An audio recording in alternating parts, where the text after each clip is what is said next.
بنگال والوں اگر برا نہیں مانے تو ایک بات کروں ہاتھ جوڑ کے، مسجدوں کے 2-2 کروڑ کے مینار بنانے کی بجائے کوشش کرو کہ وہ 2-2 کروڑ غریبوں پہ خرچ کرو اور ان کو مضبوط کرو۔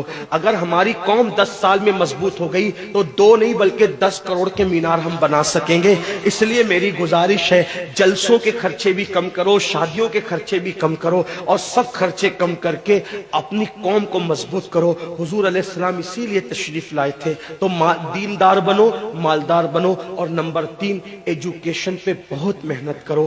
کوئی بھی جاہل نہ رہے، کوئی بھی ان پڑھ نہ رہے، خوب پڑھاؤ اپنے بچوں کو۔ 10ویں 12ویں تک کبھی مت رکنا، بلکہ اپنے بچوں کو IAS بناؤ، IPS بناؤ، ڈاکٹر بناؤ، انجینئر بناؤ۔ ڈاکٹر بھی BUMS والا مت بناؤ بلکہ MD اور اعلیٰ سے اعلیٰ ڈگری دلاؤ۔ اب آپ کہیں گے مولانا پیسے نہیں ہے، میں آپ سے کہتا ہوں ہر سال عید پہ نیا کپڑا نہ بنانا پڑے نہ بناؤ، دھلے ہوئے کپڑوں پہ عید کر لو، لیکن اپنے بچوں کی تعلیم پہ خرچہ کرو۔ اسی طریقے سے کسی اور جگہ پر پیسے لگانے کی بجائے 10 سال اگر ان 3 نکات پر آپ نے محنت کر دی، دیندار بنو، مالدار بنو اور ایجوکیشن کو عام کرو، ہر بندے کو پڑھا لکھا بناؤ۔ آپ کہیں گے مولانا نوکری نہیں ملتی، میں کہتا ہوں ہم نوکری کے لیے نہیں پڑھتے، ہم اچھا انسان بننے کے لیے پڑھتے ہیں۔ اس لیے کہ پڑھے لکھے کی تجارت میں ان پڑھ کی تجارت میں فرق ہے، پڑھے لکھے کی گفتگو میں ان پڑھ کی گفتگو میں فرق ہے، پڑھے لکھے کے اٹھنے بیٹھنے میں ان پڑھ کے اٹھنے بیٹھنے میں فرق ہے۔ دیکھو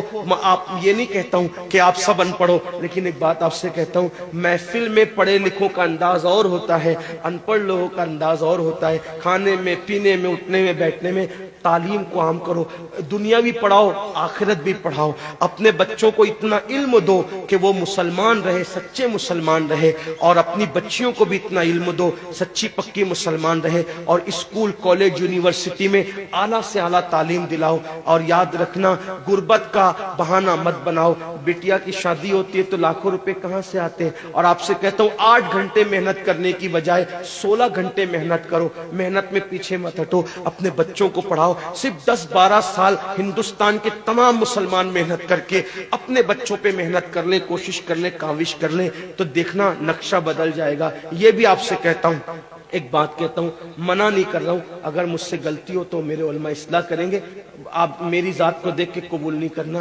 باپ کے چہلم پر 40 دیگ پکانے کی بجائے 1 دیگ پکاؤ، ان 40 دیگوں کا خرچہ بچا کر کسی بچے کی تعلیم پر اپنے باپ کے ایصال ثواب کے لیے خرچہ کر دو۔